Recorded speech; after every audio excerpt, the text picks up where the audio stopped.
Show Me State News. I'm your host, Kermit D.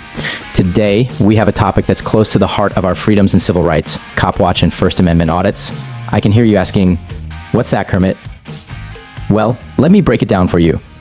So get prepared for your daily dose of freak, because this show is about to get interesting.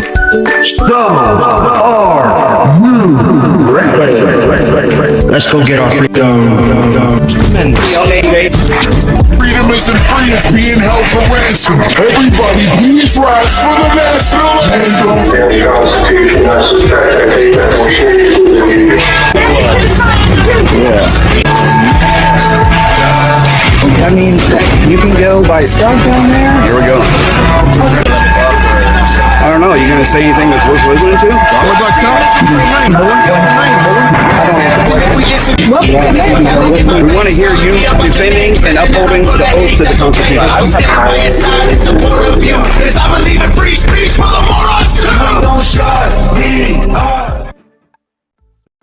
Hello, all beautiful freedom freaks. Thank everyone for tuning in. And what is a better way to have a discussion about our topic on hand is, well, we will talk about what is a cop watch and a First Amendment audit as we watch a cop watch performed by yours truly, Kermit D.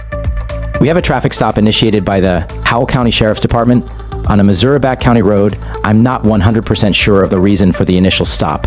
It had something to do with the license plate or tags, what it seems to be to me. What do y'all think? Let me know in the comments. We are going to just watch and observe because I have to keep my beautiful troll freaks happy and entertained too. This is a comment and request from a freedom troll freak, Mammy's Memes. This cop watch is dedicated to all the troll freaks, the system's #1 fans, and the greatest bootlicking community out there. Trolls need love too. I may be wrong, but this officer looks like it may be Bradshaw of the Howell County Sheriff's Department. If anyone can confirm that, or if it's another officer, let us know in the comments. Thanks. In Howell County, the Sheriff's Department takes their duty to protect and serve very seriously. Seriously enough, they think they are above the law and Constitution they swore to protect and defend. Can make one wonder how many public servants really understand or know what they took an oath to when the were swore in. But what happens when the freedom of the press clashes with law enforcement? When a citizen exercises their right to film the police during a traffic stop, it can lead to tension and confusion. But first, let's make one thing clear. The act of filming the police is not just exercising our rights, it's conducting an audit to ensure that our law enforcement officers are upholding the law. It's about accountability and transparency. That's the reason our forefathers designed and wrote the Constitution of the United States. It's a tool. Yes, a tool like a tape measure or the internet, or a firearm that we use to hunt and feed ourselves, or use to bear arms for we the people to protect ourselves from a tyrannical government. They knew our democratic republic nation would turn to a democracy with our public servants acting as dictators. Audits come in different forms. Government audits preformed by the state auditor, secret shoppers and First Amendment audits, etc. But they all have the same goal, ensuring accountability and transparency.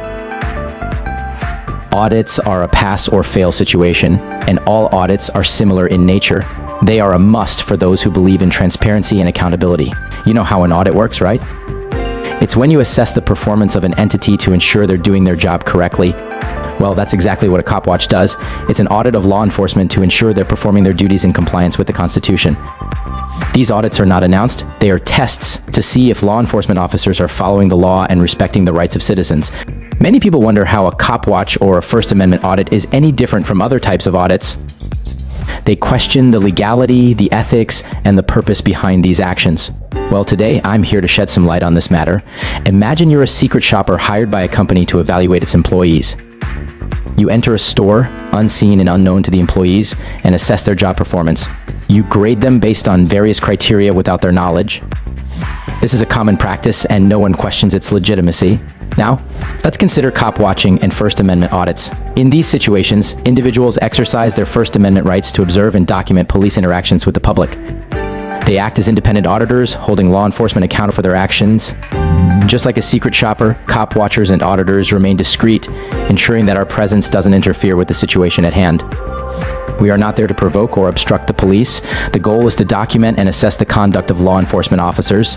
The key similarity here is that both secret shoppers and cop watchers are providing an external evaluation. They hold those in power accountable for their actions. In fact, one could argue that Cop Watch and First Amendment audits are even more critical because they deal with public servants entrusted with immense authority. Cop Watchers are part of a growing movement of activists who believe in holding law enforcement accountable. They exercise their right to film the police during traffic stops and other encounters. These individuals are conducting audits to ensure that our law enforcement officers are upholding the law. Now, let's talk about First Amendment audits. These audits are a crucial tool in holding government officials accountable and ensuring that our rights are being respected. By recording interactions with government officials, we are able to shine a light on any potential abuses of power and ensure that our voices are heard. It's vital to remember that the First Amendment guarantees the right to observe and record public officials in the performance of their duties. Cop Watch and First Amendment audits are protected forms of expression, allowing citizens to monitor the actions of law enforcement, promote transparency, and encourage accountability. And yet again, it's like being a secret shopper. You know, those people who enter a store pretending to be regular customers, but in reality, they're evaluating the service and performance of the store staff. These secret shoppers report their findings, just as Cop Watchers report on the conduct of officers. The aim of a Cop Watch and First Amendment audits is improvement, not confrontation. By monitoring and auditing the police, we aim to uphold our First Amendment rights and keep those who serve and protect us accountable. So, next time you question the legitimacy of a Cop Watch or a First Amendment audit, think about the secret shoppers who anonymously assess employees' job performance. Both practices serve a similar purpose: to keep power in check and ensure the highest standards of professionalism. Remember that they are not just exercising their rights, they are conducting an audit to ensure that our law enforcement officers and our public servants are upholding the law. In Howell County, the freedom of the press is a right worth fighting for, not only Howell County or here in the Ozark Mountains, but our freedoms and rights are worth fighting for from sea to shining sea. As civil rights activists and independent journalists, it is our duty to always be vigilant and document any interactions with government officials. But we, the people, are obligated to keep the people we put in place to represent, serve, and keep peace and protect our rights and freedom in check, and to remind them they are the people's servants. And our constitutional rights is the proper tool to ensure this, as well to go out in public and exercise our rights as exercise and practice makes one stronger mind, body, and soul. Like superstar sports athletes, so our rights are like muscles. If we don't exercise them, we will lose them. We must remember that there is no expectation of privacy in public spaces, and it is our right to record these interactions for our safety and the safety of others. And remember, folks, in a democracy, it's crucial for citizens to be active participants in holding our publicly ran or operated government institutions accountable. Cop watching and First Amendment audits are just a few ways we can exercise our rights and contribute to a more transparent and just society. Whether it's breaking news or a First Amendment audit, Show Me State News is dedicated to keeping you informed and educated on the issues that matter most. So remember, always exercise your rights, stay informed, and never be afraid to speak truth to power. So, my beautiful freedom freaks, I hope you found it informative and thought-provoking. But before we end, I want to remind you that your opinion matters. And as a viewer, you have the power to grade this audit and let your voice be heard. I encourage you to leave your comments below, sharing your thoughts and giving this audit a pass or fail grade. Your feedback is crucial in shaping the conversation and holding those in power accountable. Remember, this channel is all about the power of the people. Your participation and engagement make a difference. So don't hesitate to express your views, share your insights, and let us know what you think. In the upcoming weeks, I'll be tallying up all your grades and sharing the people's grade with everyone. It's an opportunity for us to collectively evaluate and assess the state of transparency and accountability. Thank you for being an active member of this community. Together, we can make a difference and create a more informed society. And don't forget to subscribe to stay updated on future audits and cop watches. Power to the people. Let's continue striving for a better tomorrow. Thanks for tuning in to Show Me State News for your daily dose of freak, and I'm all freaked out. Remember to like, share, and subscribe for more updates on government accountability and transparency. Until next time, stay beautiful, stay freak, stay free, stay safe, stay informed, and stay vigilant. And keep watching all my beautiful freedom freaks. Kermit D. out. People power. See you in the comments section.